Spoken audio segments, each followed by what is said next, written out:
warahmatullahi wabarakatuh. Halo semuanya, kami dari kelas 11 akuntansi 2. Saya Syura, saya Mila, saya Hera. Kami dari kelompok 5. Jadi di sini kami akan menampilkan video-video singkat kami selama proses pengerjaan laporan keuangan PD Dava Agen Telur. Selamat menyaksikan. Tahapan awalnya itu melakukan survei kepada perusahaan. Di sini kami sedang meminta tanda tangan kepada pemilik toko atau memberikan surat balasan dari sekolah. Kita lagi ngerjain jurnal penerimaan kas.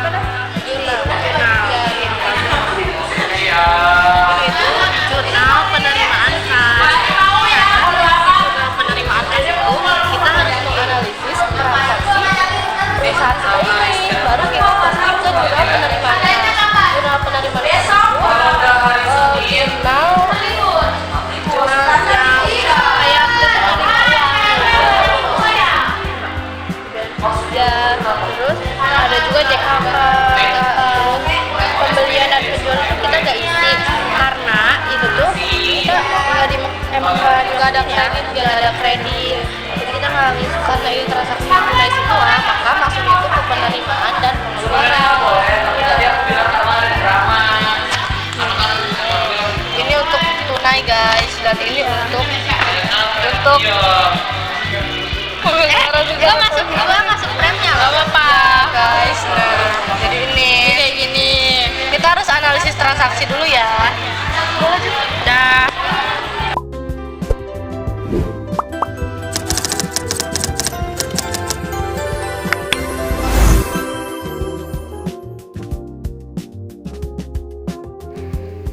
Di sini sudah ada transaksi selama bulan Desember 2025 PD Dava Agen Telur.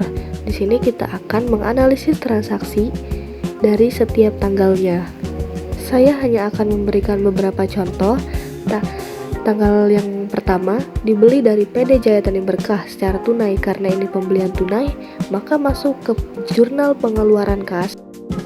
Selanjutnya masih tanggal 1 Desember dijual kepada pembeli secara tunai, karena ini penjualan secara tunai, maka masuk ke penerimaan kas atau jurnal penerimaan kas, karena ini penjualan secara tunai. Nah, ini dia jurnal penerimaan kas. Dari transaksi tersebut sudah saya posting dari tanggal 1 sampai 31 Desember. Ini khusus untuk penjualan secara tunai, pemasukan secara tunai, dan lain-lain. Dan ini juga contoh jurnal pengeluaran kas yang sudah saya posting dari transaksi tersebut.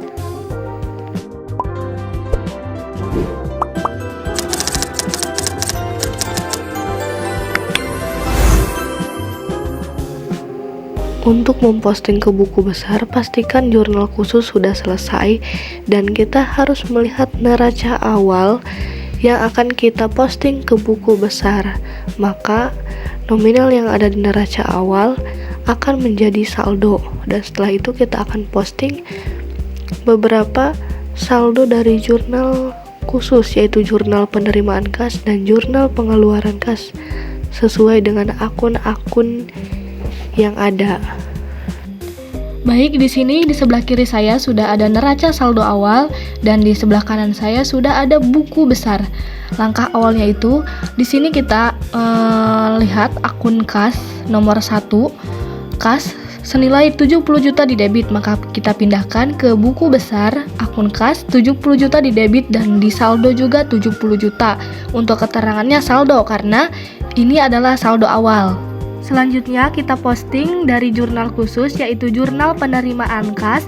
Di akun kas kita lihat nominal akun kas itu ada 81.163.000 posisi di debit, maka kita simpan di debit.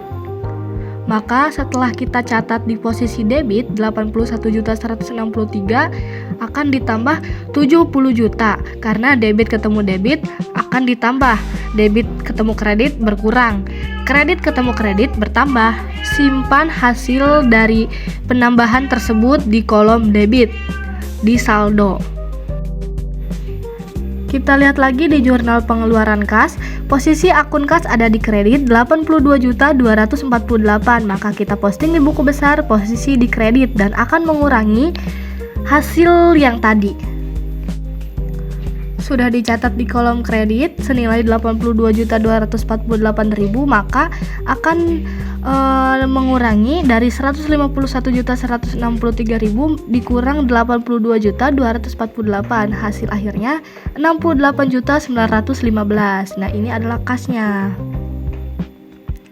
Untuk tahap memposting selanjutnya di akun yang lainnya sama seperti tadi ya guys.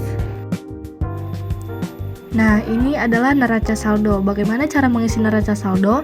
Neraca saldo itu dari buku besar yang tadi kita kerjakan. Nah, contohnya ada kas di sini di debit 68.915 dari buku besar tadi. Jadi kita hanya memindahkan. Dan hasil akhirnya pasti debit dan kredit harus balance ya. Langkah selanjutnya, membuat jurnal penyesuaian digunakan untuk menyesuaikan saldo akun pada akhir periode agar menunjukkan keadaan yang sebenarnya, seperti beban yang harus dibayar atau perlengkapan yang sudah terpakai.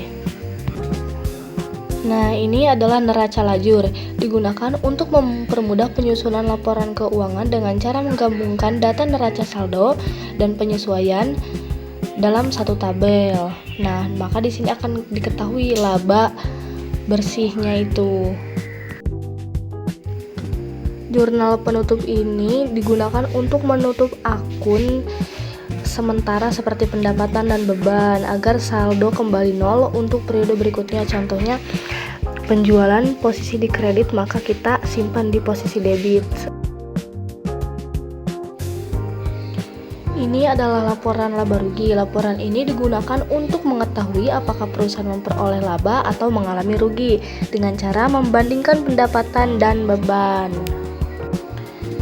Di sebelah kiri saya sudah ada laporan perubahan modal.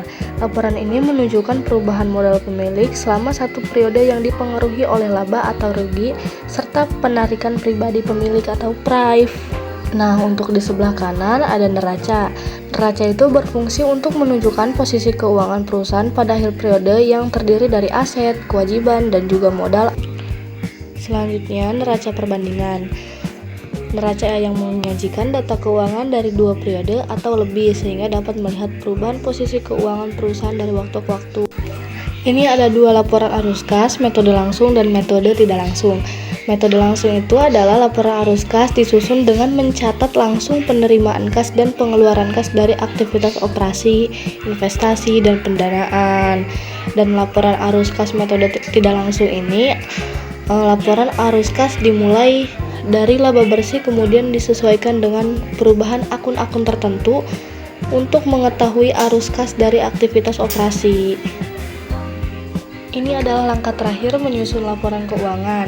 Neraca saldo setelah penutupan ini adalah neraca hanya berisi akun permanen seperti aset, kewajiban, dan modal serta memastikan apakah pencatatan sudah benar.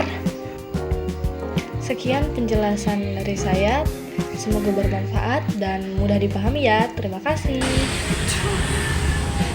Sama Hera, kenapa gak di BC? Karena BC-nya lama, jadi kita di sini. Saya lagi.